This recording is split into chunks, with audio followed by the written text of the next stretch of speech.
ಇನ್ನೊಂದ್ಸರಿ ಇವಾಗ ಪಿ ರಾಜು ಅವರು ನಿನ್ನೆ ಪತ್ರಿಕಾಗೋಷ್ಠಿ ನಡೆಸಿದ್ದಾರೆ ಬೆಳಗಾವಿಯಲ್ಲಿ. ಬೆಳಗಾವಿಯ ಸಚಿವರೊಬ್ಬರು ಭೂ ಕಬಳಿಕೆ ಮಾಡಿದ್ದಾರೆ, ಅವನ್ನೆಲ್ಲ ಅವ್ರ ವಿರುದ್ಧ ಕೂಡ ಪ್ರಕರಣ ದಾಖಲು ಮಾಡ್ತೀವಿ ಅನ್ನೋ ಮಾತುಗಳನ್ನು ಹೇಳಿದ್ದಾರೆ. ಹೇಳಬೇಕಲ್ಲ ಯಾರು ಏನು ಎಲ್ಲಿ ಅಂತ ಹೇಳಿದಾಗ ಮುಂದೆ ಅದಕ್ಕೆ ಹೇಳಲಿಕ್ಕೆ ಆಗ್ತದೆ. ಇನ್ನೂ ಅದು ಅರ್ಧ ಇದೆ. ಅವ್ರು ಪೂರ್ಣ ಹೇಳಿದಾಗ ಪೂರ್ಣ ಪ್ರಮಾಣದ ಪ್ರತಿಕ್ರಿಯೆ ನಾವು ಕೊಡ್ತೀವಿ. ಓಕೆ ಸರ್, ರಾಜ್ಯದಲ್ಲಿ ಮತ್ತೆ ದಲಿತ ಎದ್ದೆ ಇಲ್ಲ ಎಲ್ಲಿದೆ ಜನ ಹೇಳ್ತಾರೆ ಎದ್ದೆ ಇಲ್ಲ, ಯಾವುದೇ ಎದ್ದೆ ಇಲ್ಲ, ಯಾರು ಎದ್ದೆ ಇಲ್ಲ ದಲಿತ ಅಂತ ಏನಿಲ್ಲ. ಅರ್ಧ ಗಂಟೆ 1 ಗಂಟೆ ಕೂತಿದ್ವಿ, ಚರ್ಚೆ ಮಾಡಿದ್ವಿ ಅಷ್ಟೇ. ಚರ್ಚೆ ಯಾವುದಿಲ್ಲ, ಯಾವುದೇ ಹಗರಣ ಇಲ್ಲ. ರಾಜಕೀಯ ನಮ್ಮ ಕೆಲವು ಸಮಸ್ಯೆಗಳನ್ನು ಚರ್ಚೆ ಮಾಡಿದ್ವಿ ಅಷ್ಟೇ. ಇಲ್ಲ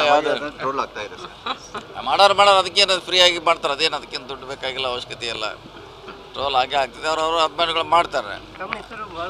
ಅದಕ್ಕೂ ಈ ಬದಲಾವಣೆಗೆ ಏನು ಸಂಬಂಧ ಇಲ್ಲ. Thank you. ಇನ್ನೊಂದ್ಸರಿ ಇವಾಗ ಪಿ ರಾಜು ಅವರು ನಿನ್ನೆ ಪತ್ರಿಕಾಗೋಷ್ಠಿ ನಡೆಸಿದ್ದಾರೆ ಬೆಳಗಾವಿಯಲ್ಲಿ.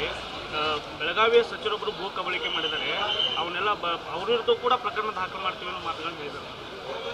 ಹೇಳಬೇಕಲ್ಲ ಯಾರು ಏನು ಎಲ್ಲಿ ಅಂತ ಹೇಳಿದಾಗ ಮುಂದೆ ಅದಕ್ಕೆ ಹೇಳಲಿಕ್ಕೆ ಆಗ್ತದೆ. ಇನ್ನೂ ಅದು ಅರ್ಧ ಇದೆ. ಅವ್ರು ಪೂರ್ಣ ಹೇಳಿದಾಗ ಪೂರ್ಣ ಪ್ರಮಾಣದ ಪ್ರತಿಕ್ರಿಯೆ ನಾವು ಕೊಡ್ತೀವಿ. ಓಕೆ ಸರ್, ರಾಜ್ಯದಲ್ಲಿ ಮತ್ತೆ ದಲಿತ ಎದ್ದೆ ಇಲ್ಲ ಎಲ್ಲಿದೆ ಜನ ಹೇಳ್ತಾರೆ ಎದ್ದೆ ಇಲ್ಲ, ಯಾವುದೇ ಎದ್ದೆ ಇಲ್ಲ, ಯಾರು ಎದ್ದೆ ಇಲ್ಲ ದಲಿತ ಅಂತ ಏನಿಲ್ಲ. ಅರ್ಧ ಗಂಟೆ 1 ಗಂಟೆ ಕೂತಿದ್ವಿ, ಚರ್ಚೆ ಮಾಡಿದ್ವಿ ಅಷ್ಟೇ. ಚರ್ಚೆ ಯಾವುದಿಲ್ಲ, ಯಾವುದೇ ಹಗರಣ ಇಲ್ಲ. ರಾಜಕೀಯ ನಮ್ಮ ಕೆಲವು ಸಮಸ್ಯೆಗಳನ್ನು ಚರ್ಚೆ ಮಾಡಿದ್ವಿ ಅಷ್ಟೇ. ಇಲ್ಲ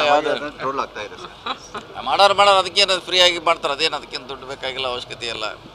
ಟ್ರೋಲ್ ಹಾಗೆ ಆಗ್ತದೆ, ಅವ್ರವ್ರ ಅಭಿಮಾನಿಗಳು ಮಾಡ್ತಾರೆ. ಅದಕ್ಕೂ ಈ ಬದಲಾವಣೆಗೆ ಏನು ಸಂಬಂಧ ಇಲ್ಲ. Thank you.